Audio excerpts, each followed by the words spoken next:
ఏం పేరు బ్రదర్ మీ పేరు? నా పేరు కుట్టాల యాదగిరి ముదిరాజ్. ఓకే, నేను ధర్నా చౌక్ రావాల్సి వచ్చింది. ఇక్కడ మళ్ళీ ధర్నా చౌక్ లో బీసీ మహాసభ కింద వచ్చి ఏం డిమాండ్ చేస్తున్నారు మీరు? నిజంగా చెప్తున్నా కానీ మరి ప్రభుత్వాలు మారినా, రాజ్యాలు మారినా, రాజకీయాలు మారినా, ఏది మారినా బీసీల బతుకులు మాత్రం మారట్లేదు. బీసీలు ఎక్కడ ఉన్నారో అక్కడనే ఉన్నారు. బీసీలు నిజంగా ఆశించే స్థాయి నుండి శాసించే స్థాయికి పోవాలన్న కోరికతోనే ఇలాంటి ధర్నాలు. ఎప్పుడైతే ఏది కానీ కడుపు మండితేనే ఉద్యమాలు పెడతారు, కడుపు మండితేనే ఉద్యమాలు వస్తాయి. ఈరోజు తెలంగాణ ఉద్యమం ఆ రోజు జరిగిందంటే తెలంగాణలో అంతా నష్టపోయారు కాబట్టి తెలంగాణ ఉద్యమం చేసి తెలంగాణలో మనం తెలంగాణ సాధించుకున్నట్టే మన బతుకులు మన స్థితిగతులు బాగుపడతాయన్న ఉద్దేశంతోనే తెలంగాణ రాష్ట్రాన్ని సాధించుకున్నాం.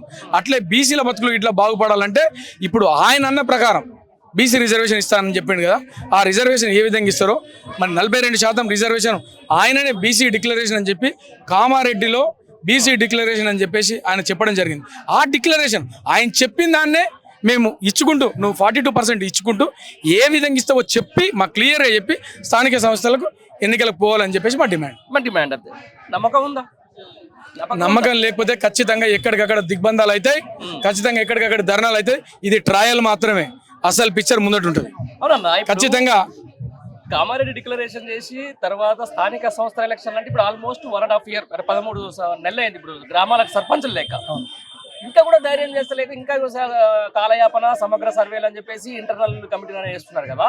అసలు ఈ డెడికేషన్ అవుతుందా? ఈ డెడికేషన్ కమిషన్ అనేది మోసం, ప్రజలను మరోసారి మోసం చేస్తున్నారు. ఆ రోజు బీసీ డిక్లరేషన్ అని చెప్పేసి మా ప్రభుత్వం వచ్చిన తర్వాత 6 నెలలకే బీసీ డిక్లరేషన్ చేస్తా, 42% బీసీలకు ఇచ్చే స్థానిక సంస్థల ఎన్నికలకు పోతా అని చెప్పిండు. మరి ఈ డెడికేషన్ కమిటీ ఇట్లా మరొక మోసం, అంటే మోసపోయేటోళ్ళు ఎవరు ఉంటారు అంటే బీసీలు ఉంటారు అని చెప్పేసి బాగా నమ్మకం అయిపోయింది. కాబట్టి మరోసారి మోసం చేద్దామన్న ఉద్దేశంతోనే ఈ 42% అని అబద్ధం ఆయిండు. ఖచ్చితంగా 42% రిజర్వేషన్లు బీసీలకు ఇచ్చి స్థానిక సంస్థలకు పోవాలని చెప్పేసి మా డిమాండ్. 70-80 ఏళ్ళ నుంచి కూడా మోసపోతూనే ఉంటారు బీసీలు.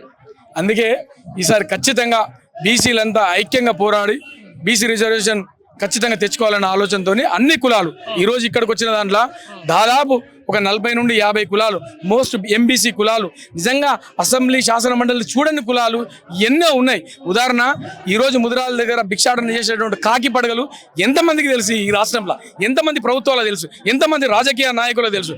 ఇట్లా ఎన్నో కులాలు ఉన్నాయి. బుడిగ జంగాల కులాలు పెట్టుకో, నిజంగా ఈ కాకి పడగలు పెట్టుకో, ఇట్లా చాలా కులాలు కనీసం శాసనసభను చూడని కులాలు ఉన్నాయి. అలాంటి వారికి ఇట్లా న్యాయం చేయాల్సిన అవసరం ఈ రాజకీయ పార్టీలకు ప్రభుత్వాలకు ఎంతైనా ఉందని చెప్పేసి మేము ఖచ్చితంగా గాఢంగా నమ్ముతున్నాం.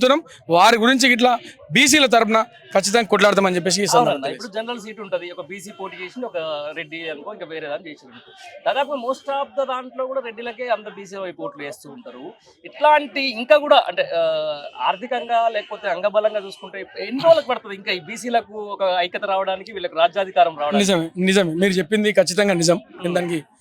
దానికి ఏకీభవిస్తా. కాబట్టి ఇప్పటికైనా మన బీసీ కులాలన్నీ, బీసీ సంఘాలు, బీసీ కులాలని ఐక్యంగా పోరాడవలసిన అవసరం ఉంది. ఐక్యంగా పోరాడితేనే హక్కులను సాధించుకోగలుగుతాం. మీరు అన్నది 100% కరెక్టు.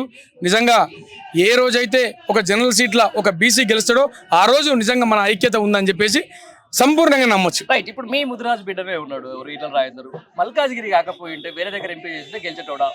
ఒక అగ్రకులం సంబంధించిన ఒక రెడ్డి మీద అయితే అట్లానే ఏం లేదు. ఖచ్చితంగా ఇప్పుడు వాళ్ళ పార్టీకి సంబంధించిన విషయం, అదొక కులానికి సంబంధించిన విషయం కాదు, అదొక పార్టీకి సంబంధించిన విషయం. కాబట్టి ఖచ్చితంగా ఆ పార్టీని అక్కడ పార్లమెంట్ ప్రజలంతా నమ్మిరు కాబట్టి ఆయన గెలిచిండు. అంతే. రైట్. సాధ్యమా బీసీలకు ఐక్యత? సాధ్యమా? ఖచ్చితంగా సాధ్యం. తెలంగాణ సాధ్యం కాదనుకున్న తెలంగాణ ఎట్లయితే సాధ్యం చేసుకున్నామో 1969 1969 ఎంతో మంది మోసం చేసిరో, ఏది చేసిరో, వచ్చిన తెలంగాణ వస్తుంది అనుకున్న తెలంగాణ రాకుండా పోయిన మాట వాస్తవం. మరి అది రాదు అనుకున్న తర్వాత మన ఈ రోజు తెలంగాణ రాష్ట్రాన్ని సాధించుకొని తెలంగాణ ప్రభుత్వాలను ఈసారి మనం ప్రభుత్వంలో తెలంగాణ ప్రభుత్వాన్ని సాధించుకొని తెలంగాణలో ఉన్నాం. ఇది ఎంత తెలంగాణ వచ్చింది ఎంత వాస్తవమో ఈ రోజు కాకుండా సరే ఇంకా 10 సంవత్సరాలకైనా నిజంగా ఖచ్చితంగా బీసీ ఐక్యత వస్తుంది, బీసీ రాజ్యాధికారం ఇట్లా బీసీలో వస్తుంది అని చెప్పేసి ఈ సందర్భంగా తెలియజేస్తాం.